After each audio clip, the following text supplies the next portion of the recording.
Let's get talking now. According to Abraham Harlon, Maslow, hierarchy of needs, psychological, food and clothing. First, safety, job security, then love and belongings needs. That's friendship, esteem, and self-actualization must be satisfied before individuals can attend to higher needs. Now, Ministry of Power, Education, and Economy are ministries that affect this basic needs of life. As new ministers take the mantle of leadership, energy expert, economist, and academic, that's Dr. Sanusi Ohiare, joins me to set an agenda for this honorable gentlemen and women. Thank you so much. It's good to have you on the program again, Doc. Thank you. Thanks for having me, Tolu. It's a pleasure to be here. Yes, well, I'd like us to start very interestingly with the power sector, where everyone is talking about the present state of Nigeria's power sector, and of course, the impact of the Electricity Act signed into law by President Bola Tinubu. Let me ask you this way. Where are we with regards to the value chain of Nigeria's electricity sector? Well, as you're aware, the Nigerian power sector has, gone through a lot of challenges as well as reforms over the last few years, over the last decade. And where we are now is still, well, not where we ought to be, but we've made a lot of progress. So, for instance, generation, while we are not there yet, is still the one that is far ahead of the curve. We have, over 12,000 megawatts in terms of generation capacities. But then, as you know, gas challenges have constrained some of these plants, coming on stream. We still have challenges with transmission. I think as at the last time, the data we're hearing is that we can wheel about 7,000, megawatts of power. And then, of course, distribution still has the major challenge in terms of the inefficiencies, that are associated with distribution and some of the revenue shortfalls that we get from that end of the value chain, as well as, billing problems, losses in terms of energy losses. So a lot still needs to be done, going forward, even though a lot has been done, in the past. A lot needs to be done, even though a lot has been done in the past. Okay, let me follow up and tell you that, of course, you're aware, we have a new minister, obviously with a finance background. But to me, that's not really the issue here. We see the likes of Mr. Dele Alake handling solid minerals and a lot of expectations from that space. But I would ask you that what will be the quick wins for Nigeria's power sector in its entirety? Now, we know what happened with privatization and all of that. And how long will it take for impact? When I mean impact, I know you understand. When will Nigerians start to feel that, yes, it's not the way it used to be? So let me just touch a bit on the new minister, Mr. Adebayo Adelabu. He's a seasoned banker, as we know. He used to be with a deputy governor at the Central Bank of Nigeria. Before then, I think he was with First Bank, he was with Standard Chartered Bank, and PwC. So, through and through, he's a thoroughbred, a banker and a finance person. And like you said, it's not necessarily a bad thing having him in the power sector, because the challenges we have in the power sector is not really that of technical. We have a lot of fine, engineers across the country doing very well. They've demonstrated capacity. They've received a lot of training. And they are able to handle a lot of the technical issues. And if you notice, even when we've had engineers as the ministers of power, the problem remains the same. So for any power sector person, you need to look beyond just engineering. You need to be, you need to be technical. You need to understand technical languages, but you also need to understand regulations. You need to understand law, because it's governed by agreements and, regulations. You need to also understand procurement processes, administrative processes, because you're working in government and you have a lot of private players, So being somebody that has worked with CBN, he has definitely public sector experience, and he's bringing to bear, the value he's bringing for me is what we really need. Because if you look at some of the challenges I mentioned, we're not talking more of technical. The technical is ongoing. You continue to have projects here and there, and you have our engineers supervising, you have our contractors, implementing, which is not really the problem. But what is the problem is, for instance, revenue shortfall. We have a lot of technical and commercial losses, about 40 or thereabout percent, So as a banker, with a finance background, he can come in, to see how some of these loopholes and these leakages in terms of the revenue shortfalls we are having within the market, can be closed. How do we close that gap? So I think it might end up being a blessing that we have, him in the saddle, but it might take him a while to understand the sector because the sector is very complex. That's why he needs to have good hands, especially those that are seasoned and experienced within the sector to advise and guide him on next steps. In terms of quick wins, we can have quick wins from the decentralized subsector of the value chain in terms of renewable energy. Renewable energy are the ones you can deploy quickly within a few weeks, a few months, depending on the scale, and then you see projects on the ground. So while that is ongoing, he's also lucky because there are some programs that have already been deployed even before his appointment. For instance, the FGN Power, the one they call Siemens partnership with government. So a lot of the components and the some of the equipments are already coming in and they are being deployed. So these are some of the quick wins in terms of the transformers, the transmission transformers that are coming in, and some of the strengthening of the distribution and upgrade of distribution networks that they are also, doing. So, but in terms of a larger sort of providing access to electricity to everybody, it's still a work in progress. And, it's a very complex sector, and it's good to manage expectations. It's not something we'll achieve, within 1 year or within 2 years or thereabout. But it's important for us to also look at some of the structural issues. For instance, if you ask me, some of our procurement laws actually inhibit, quick delivery of our projects. So even though we know that some of these laws are there to protect and ensure transparency and build confidence, but sometimes even if you want to move quick, you can't move quicker than the law allows you, especially the Procurement Act allows you, to move, because there are timelines, for everything, which might not necessarily be your own timeline in terms of, quick wins. So this is an area to also look at to see how we can, working within the law, allow for some sort of emergency in terms of procurement and in terms of delivery of service and, projects on the ground in the power sector.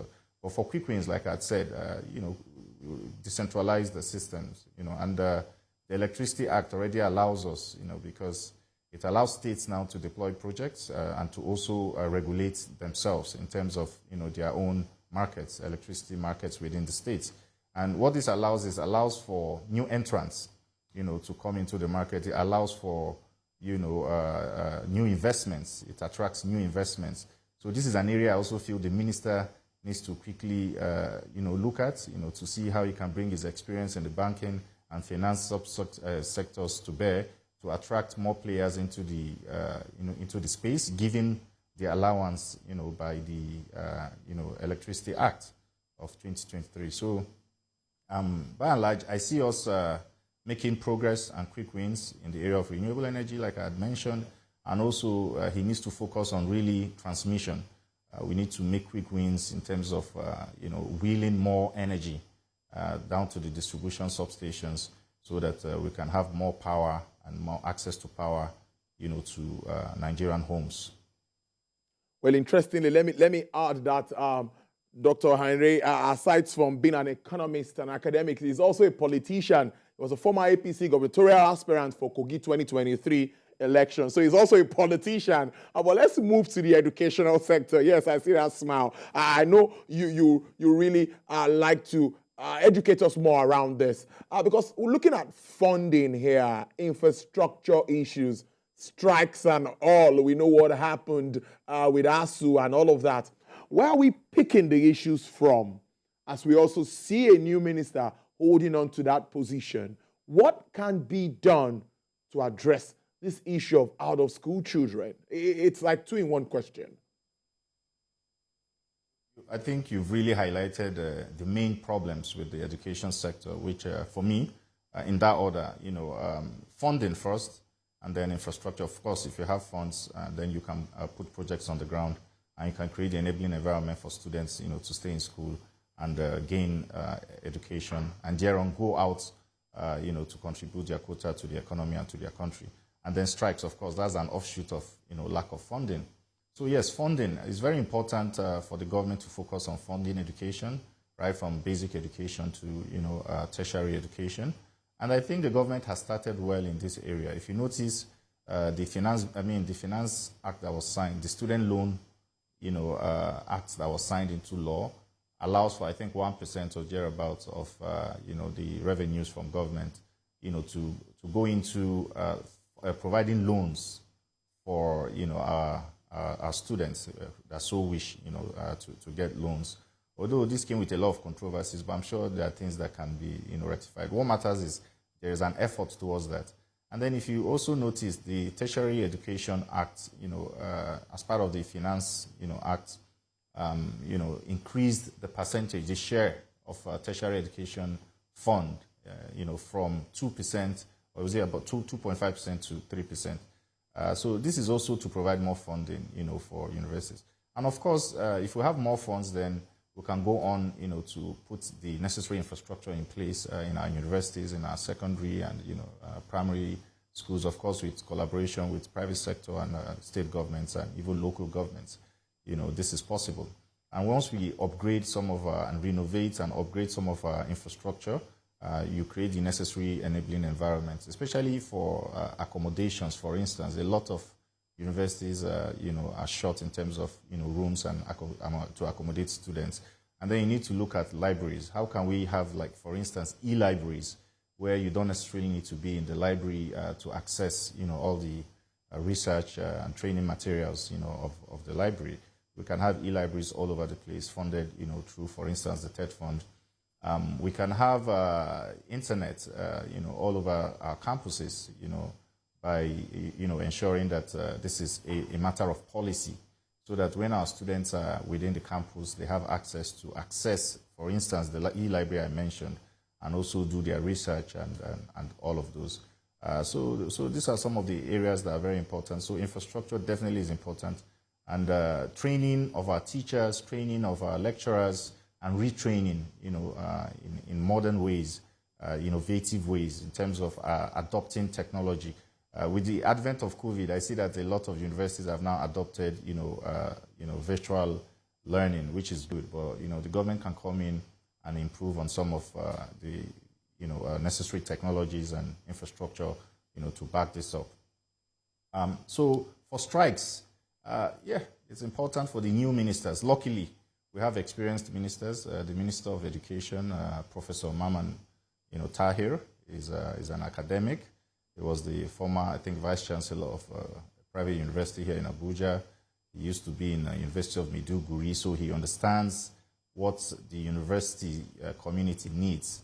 And, I don't envy him, because I think that's one of the most difficult, ministries outside Ministry of Power, because for education, everybody is enlightened. You are dealing with, educated people. You are dealing with, people that know what they want.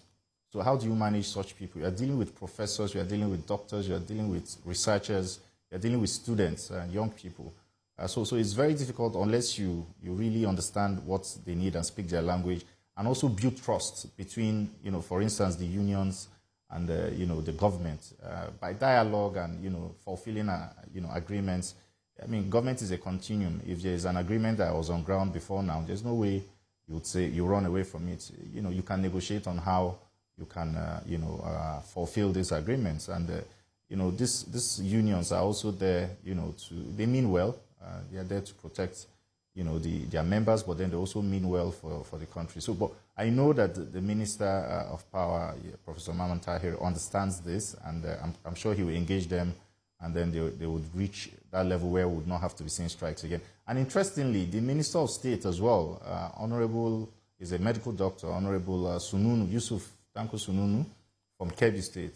He used to be in charge of, in the House, he used to be the chairman Committee on Health, I think. And during his time, there was a lot of strikes, health issues, amongst, the doctors, and he was able to midwife and mediate, and so he has the experience with solving this sort of issues. So I'm sure he'll bring his experience to bear as well in supporting the government to ensure that we don't have to necessarily get to the positions where they will down tools and lecturers will go on strike.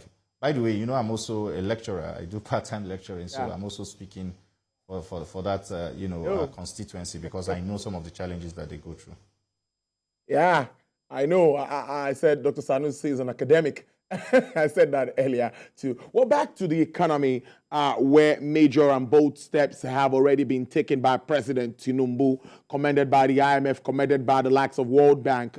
What are your observations and recommendations for the federal government as we get into the distribution of palliatives across the country? With the state governments and all of that distributing palliatives at this time, what should government also do to support FG at this very critical time? So my observations in terms of distribution of palliatives, I think a lot of Nigerians are apprehensive. There's a lot of distrust, between the government and the people. There's a lot of subjective opinions as to how these palliatives, should go. Whatever the case, whatever the policy of government in terms of some of these palliatives to the people, we should ensure that there's transparency. It's very important. And we should also ensure that there is coordination amongst the tiers of government, the federal, the state, and the local government, and even community level, community level as well, and the NGOs, so that distribution is effective. And it should be data-driven, right? It's important for us to get the right people, the vulnerable people that truly need this palliative. And how do we do this? There's a lot of work that has been done already, I think under the humanitarian ministry. Why not look at what is on ground? We don't need to reinvent the wheel, and then compare notes with the state governments and local governments and see if these truly are those that need, these palliatives. If they are, then just go ahead and use them. If you need to add more, do that. It's important for people to begin to see visible progress, tangible progress in all of this, away from just talking and trying to build confidence and trying to just give hope. Let the government just start however they want to start. I'm also happy with some of the policies we are hearing in terms of mass transit, where electric vehicles. The minister was talking about it just yesterday, Minister of Transport, where they are looking at how they can embark on mass transit using electric vehicles. This will really help to cushion the effects, So, but however, whatever the policies are, government needs to be able to communicate effectively. These are our short-term goals. In the next 3 months, you are going to see this, and then ensure that they implement and meet up with that. In the next 1 year, this is what we hope to do. In the long term, this is our vision. This can build confidence, amongst Nigerians. And like I said, baby steps, tangible results are very important for us to see, almost immediately, so that, you can actually, give them hope, give Nigerians hope, and then, reduce the apprehension, that's on ground. And in terms of the economy, we now have a Minister of Finance and coordinating economy who is very seasoned, in the person of Mr. Wale Edun. He's been part of some of these policies, in the background, coming up. But it's important for the government. I'm sure they are working on something to give terms of reference to all of the ministers, and then ensure that they are also monitored in terms of the achievements. So, for instance, the Minister of Finance and Economy, what do we need to see in terms of fiscal discipline, in terms of our fiscal macro and microeconomic indices, in the short term, in the long term, and how has this policy of, for instance, the excise duty that was removed, how is it being implemented? Is it, effective? Okay, how are we increasing revenue? What are the, yes, we have a committee, to help us with, tax reforms and, to help us look at how we can increase the, tax nets for more revenue. So what are the short-term goals? What are the long-term goals? Are they doing well? Do they have all they need, requisite resources, for them to be able to achieve what the assignment that they are given? So all of these are important because, like I always say, Nigeria has a revenue problem. If you look at the size of our economy, a $470-something billion economy, compared to what the federal government budget, is, then you would realize, which is less than 5%, you would realize that, we have a long way to go. But I'm happy with some of the steps that have already been taken. I'm happy with some of the ministers that have been given the opportunity to, drive some of these policies. And I'm optimistic, going forward that we'll get there. It might be slow, but I think we are doing the right things, so we'll get there, hopefully. Great stuff. Now, let's wrap up. Oh, time spent, but interesting conversation, I must say. Let's wrap up with projections for economic growth despite the challenges. Do you think Nigerians will eventually appreciate all of this the government is doing at this particular time? Let's do this in 2 minutes. It is important to manage the expectation of Nigerians. So it's like you're going through surgery. Yes, you'll get well eventually, but the initial surgery would involve a lot of pain. So this is what we are going through right now. But I'm certain that eventually, we'll all be happy and Nigerians will smile. We just need to trust the process and trust the president. In terms of projections for the economy, to be honest, given what's happening in the globe, given global trends, it's difficult for you to, project. However, over the last few years, I think we have an average of 3% in terms of our growth rate. But if I want to be objective, I would say maybe in the next 3 years we can maybe start going back to the glory days where we'll have 7-8% or thereabout. But that all depends on how the handlers of the president and how the ministers and other appointees, that will be given the responsibility. That depends on how they key in to the government policy and how they work hand in hand with other stakeholders and towards achieving these measures. Interesting conversation with you. As usual, I've been speaking to an energy expert, economist, academic, Dr. Sanusi Ohiare. Thank you so much. It's really nice to have you on the program. Thank you.